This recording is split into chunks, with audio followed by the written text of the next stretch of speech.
What is going on, everybody? Welcome back to How's It Going to End? How you doing? That's great to hear. Happy New Year. I know it's been like 7 months since I talked to you guys last, since I said I was going to be consistent. Isn't that funny? How we trick ourselves. Anyway, it's a new year. You know, whole bunch of new movies coming out, but I want to talk about last year, 2023, and how heavy of a fucking hitter it was for cinema. Each of them so unique and different. It really was. I mean, in my opinion, I don't know. I guess it's up to whoever's fucking thinking about it, but I think it's been an incredible year. And I have actual notes. I got a yellow legal pad for this shit, my dudes. First of all, I need to talk about something I've been watching lately. A new show I've been checking out lately is based on a movie. You ever heard of Fargo? God, what a fucking good movie. Probably a perfect movie. Probably one of the best movies ever made. Just incredible, funny, brutal, bloody. Coen Brothers, really just fucking crushed it with that one. And then a show came out in, I think, 2015, something like that. And I never watched the show. I wasn't entirely interested in the show. I thought maybe, I didn't know to the extent that the Coen Brothers were involved. But I was like, why are you doing a show on a really great, really, really great movie? What are you doing? Why are you trying to, and then you're going to just do callbacks and that's all it's going to be. And holy fucking shit, how wrong I was. First of all, I want to get upset at you guys for a second. I've never seen one comment, not one DM on this fucking show, or someone recommending it to me saying, hey, you got to check out this incredible expansion of an incredible movie. And holy shit, is it so goddamn good. I finished seasons 1 and 2, both seasons, 10 episodes, all seasons I think are 10 episodes each, about an hour long. I finished that in like 3 days, and I haven't binged something new, or relative new to me. I haven't binged something that new to me in a while. Something that I like, fucking like the Cookie Monster, fucking just threw it down like that. That it's so good in every aspect of it, and it's so Coen Brothers, and it's so, I don't know how else to describe it other than it's like an honorable show. It honors the movie that it's expanding from in such a unique and fresh way, as opposed to, maybe something like, I don't know, in terms of a project honoring an iconic thing that it's done before, that is sort of like, it's connected in a way and it's not really, but it's all about, the same themes and all that. I can't think of something else that does this well of a job, because I watched season 1 and it's, it takes place in 2006, I think. Yeah, it takes place in 2006, and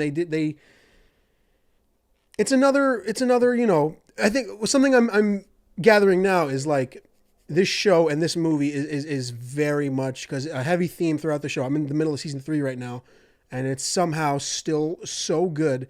I was so worried that going into 2, I was like, it's a new time period. I don't know if I'm going to end up enjoying it as much as I thought I would. And then I fucking loved season 2 more than I did 1. And then season 3, I'm like, all right, now they're going back to 2010. It's going to be 2010 modern, and it came out in 2017. So a lot of Facebook references, which is like, whatever. I don't care about that. But it does 2010, and it does that thing where they have an actor play the same character, except they're twins or clones, or, Mark Ruffalo did it, Paul Rudd did it. It's like, whatever, who cares about that? But Seth Rogen did it. They do such a unique,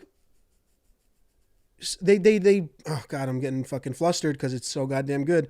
They've just managed to tell the same story over and over, through different plots. The story, the theme, ignore whoever's peeling the fuck out outside. The theme of this Fargo series, and I think Fargo the movie, which I mean is pretty fucking obvious in the movie, and throughout the show it grows on you. The how easy it is for capitalism to be weaponized. You know what I mean? And there's an underground organization that throughout the 80s or into the 80s, thanks to like Reagan and all that shit, managed to become a full organization, a capitalistic, like numbers, ones and zeros type of company, and how this ultimately, including regular life and that economy, it forces people to do some horrifying things. And it's still so fucking bitingly funny. And I'm so happy that it didn't succumb to like that level of Flanderization where it just evolves into just, oh yeah, a lot of fucking Midwestern being like, oh, geez, oh, yeah, well, you betcha, all that whole fucking thing. So it's spanning decades at this point. And season 2, they introduce a whole other level that the Coen brothers did with like their Netflix movie, The Ballad of Buster Scruggs, where it's like it's chapters in a book and now there's a narrator and it's super fucking meta, but they do it in a way that it doesn't bog it down. You don't have these characters that are just Midwestern, archetypes or whatever, just stereotypes of people being like, oh, yeah. That exists. It's very prevalent. But these characters are not just flat like that. You know what I mean? It's not that I brought up Flanderization. It's not like, when a character or a series of characters, Ned Flanders being the namesake of this fucking, this curse that happens to TV and movie characters, is that they become the baseline. They become the most exaggerated forms of themselves, and they are no longer complex characters anymore. Happened in The Office. All these characters who are supposed to be like everyday Americans are now suddenly like Kevin, fucking Phyllis, Creed. They're all these like characters in themselves because, over time we get to know them better and they become iconic characters, meaning just, they are an image now. They are no longer what's behind the name of the character, like what they're trying to tell throughout the story. So I was so worried that would happen with these characters. And in season 1 of Fargo, 2006, it's another, story about a woman cop in Minnesota who's going through basic troubles of having to beat the caste system of like the fucking police department because now they put an idiot in charge, and of course she's underestimated and she does her actual detective work, and it's all based on another misunderstanding, and it's just so good. I'm so happy that they didn't fall into that trap because it so easily could have been a mediocre just thing attached to the name. My only gripe, doesn't have to be full 10 episodes. Personally, I think 8 episodes solid, because then I come to the halfway point of the series and I'm like, wow, okay, it seems like everything is being wrapped up. There are 5 more episodes. How the fuck are there 5 more episodes? Now, is that something that I would say don't watch the show about? No, it's still, sometimes you get comfortable. That's the best thing about this show, I think, is I get comfortable in one season so far. In season 1, I'm like, wow, I know that season 2 doesn't follow season 1's characters exactly. They do a time jump and they follow one of the characters, which is one of the best casting decisions. Give them a fucking raise. Whoever cast Patrick Wilson as young Keith Carradine, I mean, woo, that shit is Josh Brolin and Tommy Lee Jones in Men in Black 3 good. That is just a perfect casting, right down to like the physical and internal features that these actors can bring to the screen. Now that I'm done talking about the incredible show that is Fargo, I want to get into my top 10 movies of last year. Now, I think this is a pretty all over the place list because I have some incredible dramas, and I have, number 10, Godzilla -1, which I am gonna put under the category of another incredible drama. Yeah, it's got Godzilla in it, but let's be honest, the last 10 years now, almost 10 years of movies with a Godzilla in them, we're given very few moments of Godzilla, which is like, you want to do the Jaws rule. You want to keep it obscured and you want to, so it holds the impact. But at this point, we're at a time where it's like, we're seeing, I have no problem with this. I don't give a fuck enough. We're seeing Godzilla sprint, which is like, you know what? Fine. Godzilla, like the scale has officially went like that. It's no longer in 2014 Godzilla where you see the foot and where everything is from the ground and you're kind of seeing everything from the human perspective. Now we're watching like, Hollow Earth shit and it goes into the Hollow Earth. And I'm like, well, what's the scale here? Because now there's people in Godzilla and we're framing Godzilla like he's a man. And it's like, all right, whatever. We have Godzilla -1, a Godzilla movie with not only a worthwhile human narrative that is full of so much raw emotion and intense historical conflict. We get an evil Godzilla after 10 years of Godzilla being, mankind's savior. And holy shit, is he rude. What a rude motherfucker who just cannot stop swinging his tail around and throwing fucking cargo ships. And it is incredible looking. The budget for this movie, I've heard, was $15 million. Now I've heard that that's like grossly underestimated, which I think it still doesn't matter. What matters about the use of the budget for this movie is that they knew what they wanted to use it on. In terms of the visual effects, they knew exactly what they wanted to use in the movie. They did the same thing that I think happened with a movie that's Another visually incredible movie.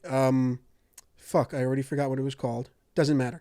They managed to use the effects for this movie so intelligently.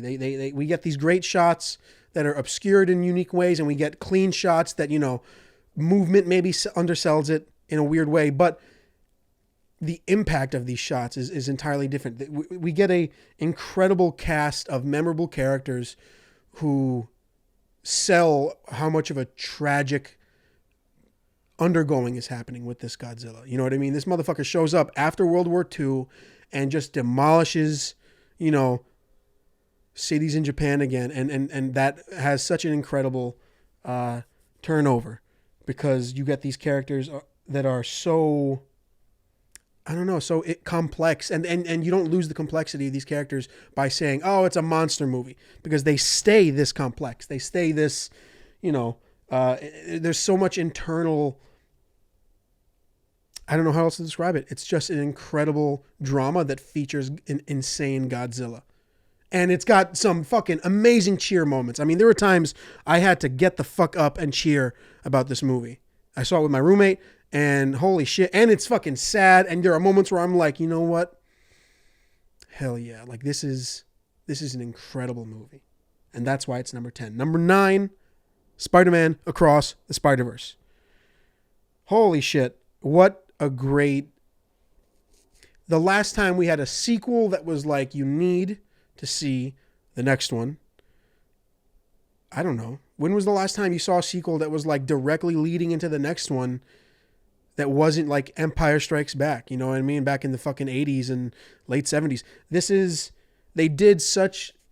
Everything about this movie they did right except for crunching their VFX artists. That's another case where it's like for Godzilla Minus One, you get an incredible product for the dollar, and you're not killing people while doing it. Happened with Spider-Man Across the Spider-Verse, and that's why number 3, take your fucking time. We don't need that shit now. Take your time, pay your artists what they're worth, don't kill them in the process, and we will patiently be waiting for what is sure to be a great finale to this Miles Morales story, because they are expanding his character in such a great way. And I don't know why other Spider-Man stories by Sony are so fucking weird and on the fringe. And then you have this incredible, I mean, it's because they know the story they want to tell. And that's going to be a persistent line in this top 10, is you have filmmakers who came in to tell a story, and they weren't, just handed a property by some big budget, whatever the fuck, and told, hey, here's what the movie is going to be there on, in the fucking green screen when it's happening. This is an entirely different situation. We have incredible voice actors. Of course, they all come back and we get some new ones. We have, I don't know, this is one of those, it was somehow funnier than the first one, and they somehow managed to make you care more. Now, I want to know what is going to happen to this version of Miles Morales, because we get this anomaly thing. Oh, by the way, spoiler alert or whatever. I mean, if you want to see these movies, don't watch this. Go watch them and then listen to this if you care. We have this incredible idea where Miles is the anomaly and he wasn't supposed to get bit, and now they're, it's just such a great tangled storyline that I'm very excited to see how they pull it off in the end. I'm very excited to see how this story is going to end. And I think I haven't felt like that for a franchise or just a character having, a trilogy in a while, in a pretty long time, where it's been worth, the finale. That's number 9. Number 8. Hold on, I have to do this shit with one hand. I'm probably going to cut it out. Maybe not. Number 8.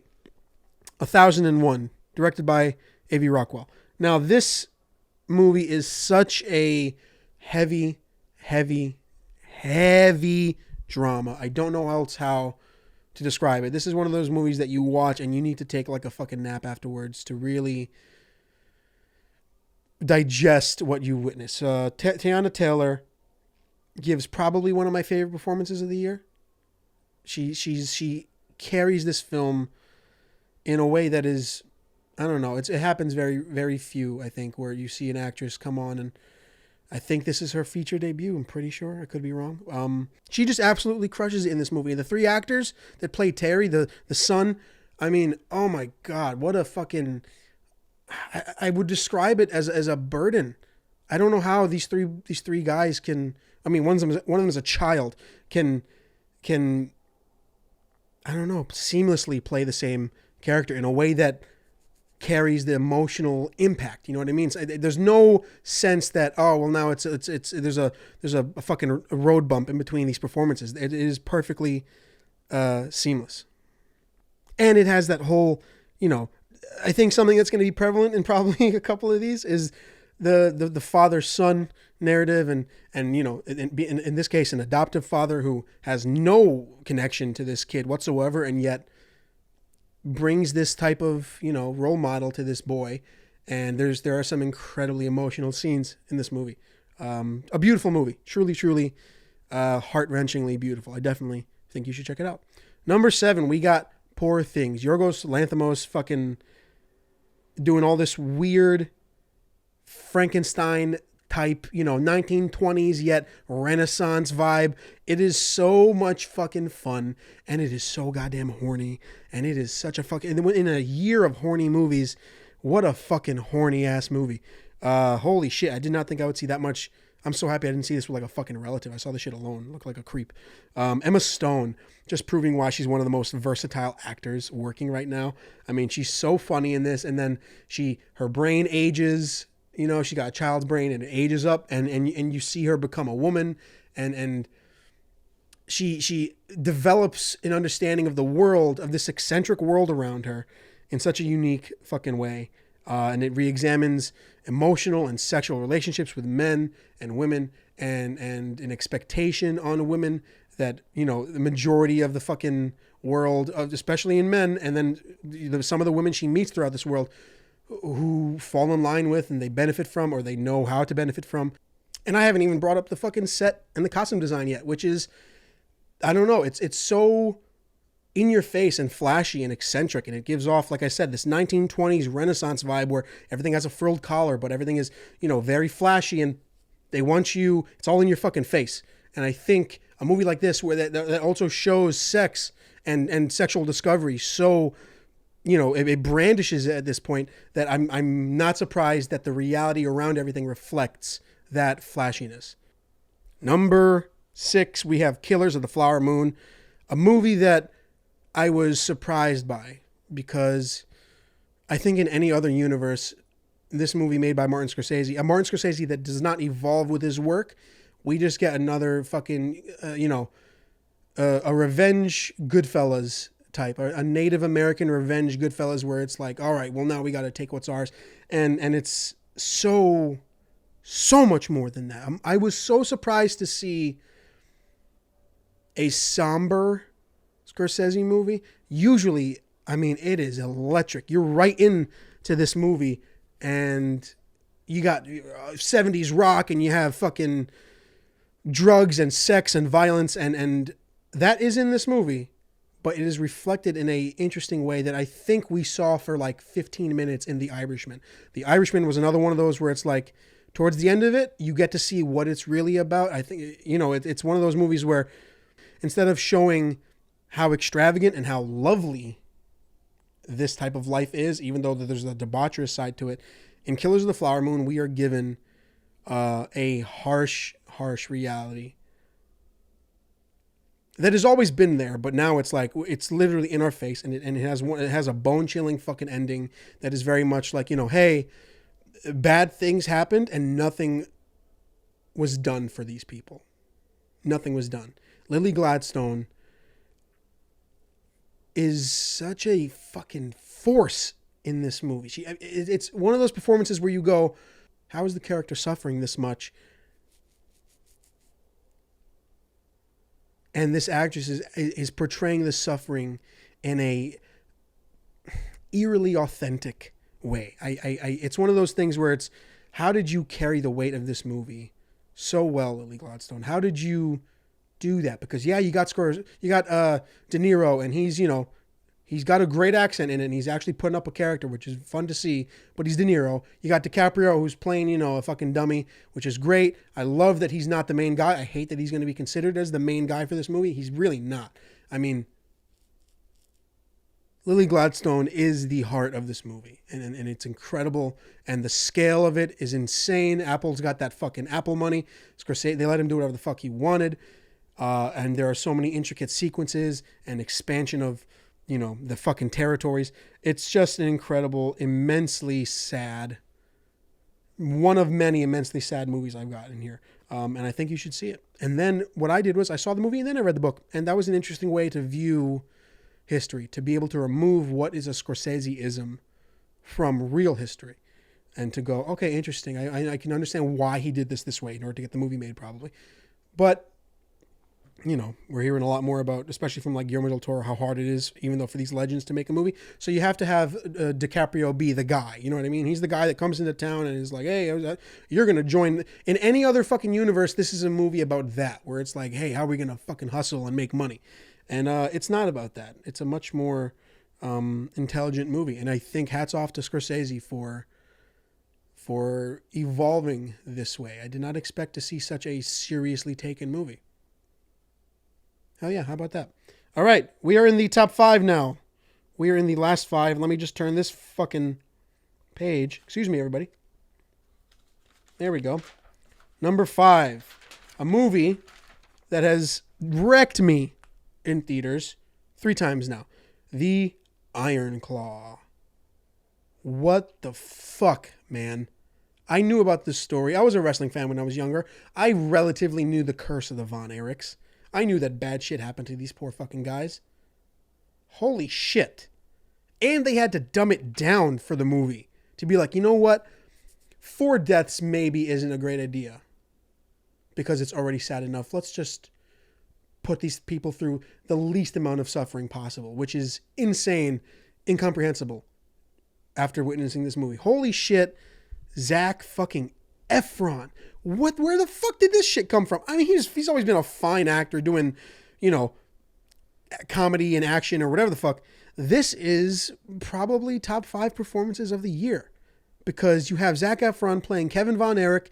He bulked the fuck up. He looks like a fucking, I've been saying it's like a Herculean outer layer. And then you have this small, soft, gentle little boy inner layer. Cause Kevin Von Erich, he had the fucking outer look of like an athlete, and he had this huge stature.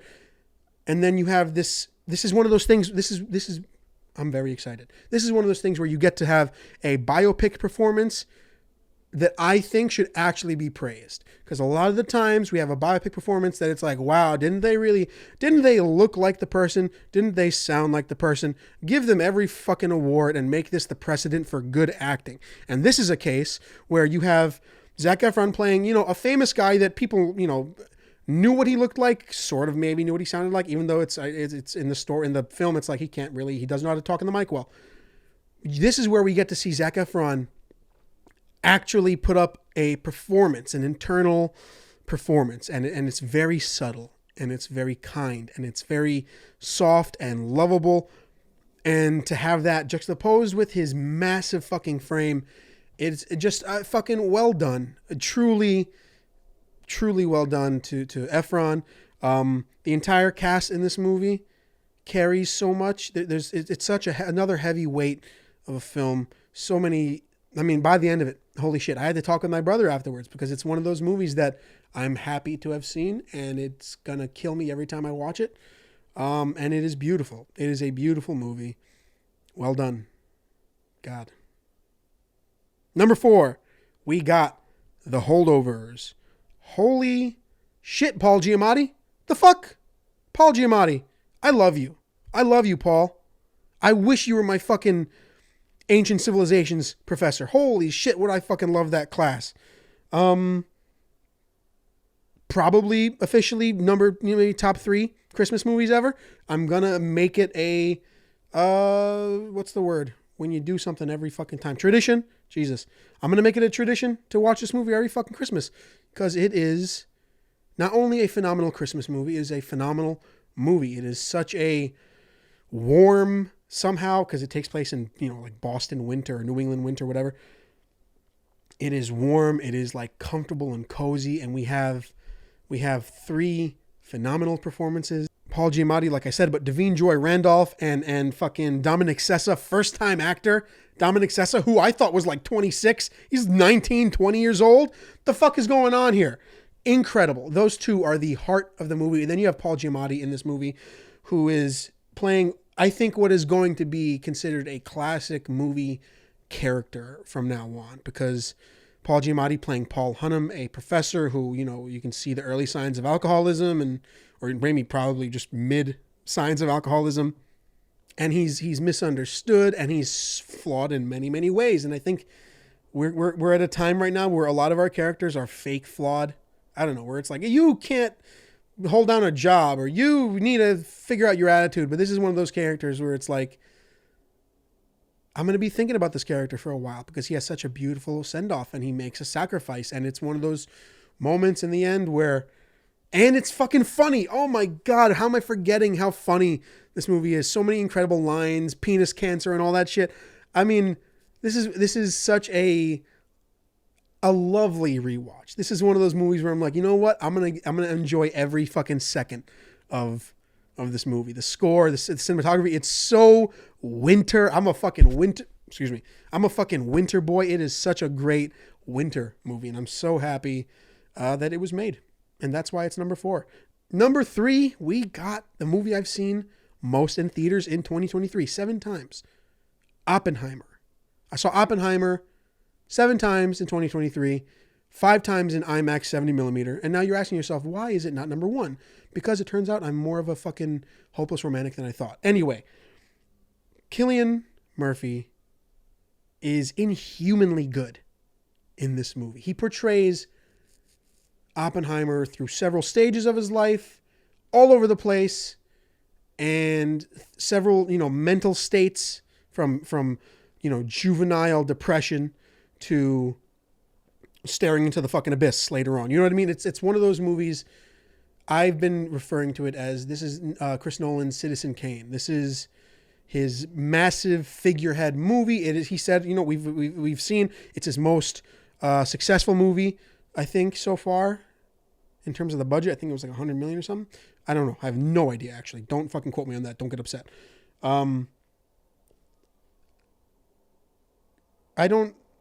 He has to win. If Cillian Murphy doesn't win Best Actor, it's going to be interesting. I think he's going to, frankly, because it seems like also the kind of perfect movie that the Academy would award. But it's such a complex role. He is such a unattached kind of character.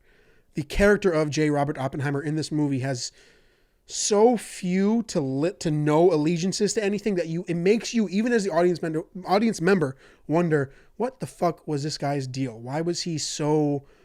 I mean, I learned so much throughout this movie. I had no idea about his communist ties, even though, whatever communist ties that was represented in the movie, whether it was based on fact or not, I had no idea that, in terms of getting on the project, that he brought fucking quantum physics to America. He studied everywhere. He brought it to America. They used that as, fuel against him later. And then everything going on with fucking Robert Downey. Who the fuck knew Robert Downey Jr. could still act? Jesus, what a fucking, incredible performance that it makes you wonder, where the fuck did you pull this out of after 15 years of Marvel and then the Doolittle movie, bro? Congratulations. Incredible. Woo! So fucking good. And that goes, honestly, for every member of this huge cast comprised of 1,000 white guys and like 2 women. 3. Florence Pugh, Emily Blunt, and then the physicist one that I can't remember her name. And then you got the technical aspects of this movie shot in IMAX. Just fucking beautiful. Some of the stuff that I was like, they made that digitally, done practically, like some of the Oppenheimer stuff where he's going through his fucking weird shit in the beginning where you see him spinning shit. Like they did that. They actually made rigs for that shit. And then you got the bomb going off and that whole like minute and a half of silence followed by the sound wave and everyone reacting and then everyone reacting post that reaction where you see the world realizing, holy shit, nukes are coming. And then you got the fucking punch in the stomach of the ending of this movie. Just incredible. Just incredible. And yet it is not my number 1 movie. Number 2, Of an Age, directed by Goran Stolevsky. Now, Goran Stolevsky, friend of the podcast, I talked to him before a couple years ago about his last movie, You Won't Be Alone, which came number 10 in my top 10 of 2021. God. What? This is one of those movies. I saw this in February. It had like 2 weeks of a theatrical release because at the same time, some dumbass fucking Marvel movie was in there. A shitty Marvel movie was out that also made, in relative, for a Marvel movie, no fucking money. But at the same time, this movie was out, had very little theatrical time. I've seen it 3 times, I think, during that window. And then another theater released it a couple months after. I got to see it again. This is one of the... it's one of those movies that, and including my number one, I'm going to include number one in this as well. This is one of those movies that come maybe once every 10, 15, 20 years. You got these impeccable performances by Tom Green and Elias Anton.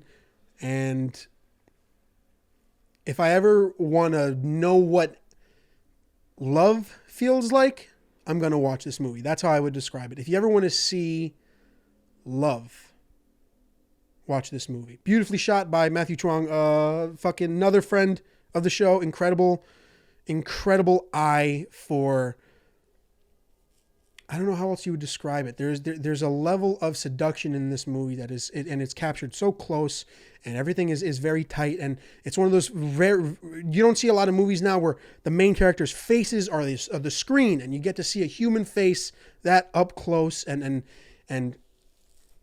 you get to see the intricate little movements of someone falling in love and someone who's getting their heart broken. And that's all I have to say about this movie. It is phenomenal. Phenomenal. It was number one until this next movie. Number one, Past Lives, directed by Celine Song. I believe this is her feature debut. This is one of those, much like Of an Age, except it's a different story of, it's weird to say it's a story of loss. Do you know what I mean? Because nothing was truly, if you've seen the movie, it's incredible. You should watch it. It's number one on my fucking list. It's a story about paths crossing rather than like a tragic romantic love story of like loss and drama. Nobody does anything wrong in this movie. Nobody does anything malicious. It's one of those movies where the antagonistic force is time and missing connections. That's all this is. It's another story, much like Of an Age, of a celebration of humanity and human relationships and the tragedy of human relationships.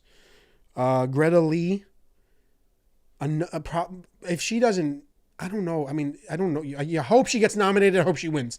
Fucking phenomenal. It feels like she's like acting weightlifting. This makes no sense, except for to me. The entire movie, it feels like she's just fucking cranking out reps. Me, who's been to a gym. She's just cranking it out, and then she has a moment of at the end. A moment of pure release, and you get it's an entire woo. It gives the entire that's how I would describe it. Woo. It gives the audience permission to go,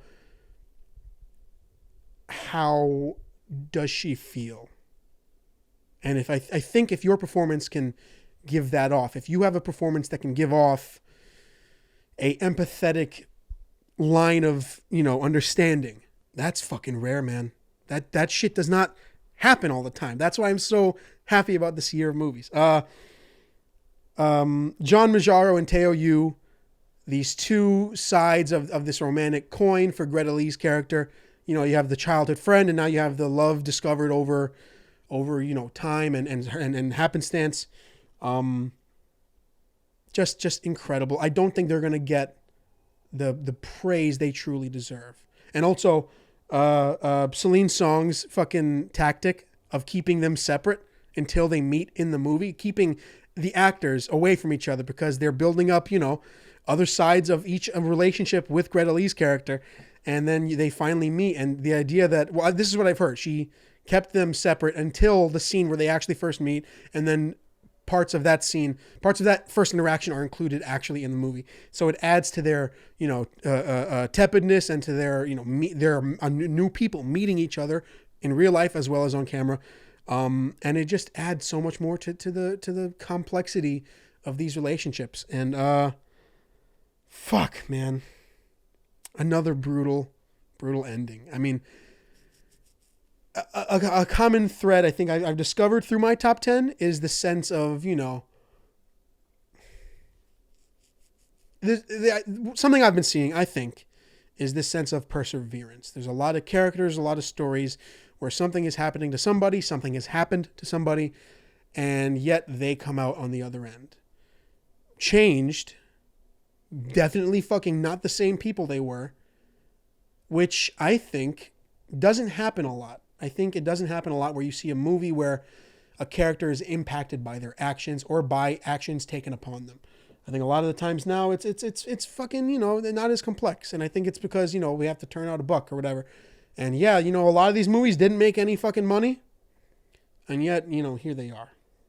What are you going to do? And that is my top 10 movies of 2023. If you are still here, that's pretty fucking cool. I got a new job, guys, so I'm going to have a more, strict schedule. So I'm not going to promise anything. All right. Because life fucking is life. And sometimes I don't want to fucking record something for nobody or for 11 people or whatever. So I'm not going to promise anything, but I will try to do this again in the near future. If it's not next week, it'll be the week after. Don't give me shit. All right. Come on. We're all going through fucking things. The world's ending. It was fucking 70 degrees 2 weeks ago and now it's 29 and snowing. We're fucking over. It's all over. Just enjoy movies and have a good fucking time. All right. I love you. Goodbye.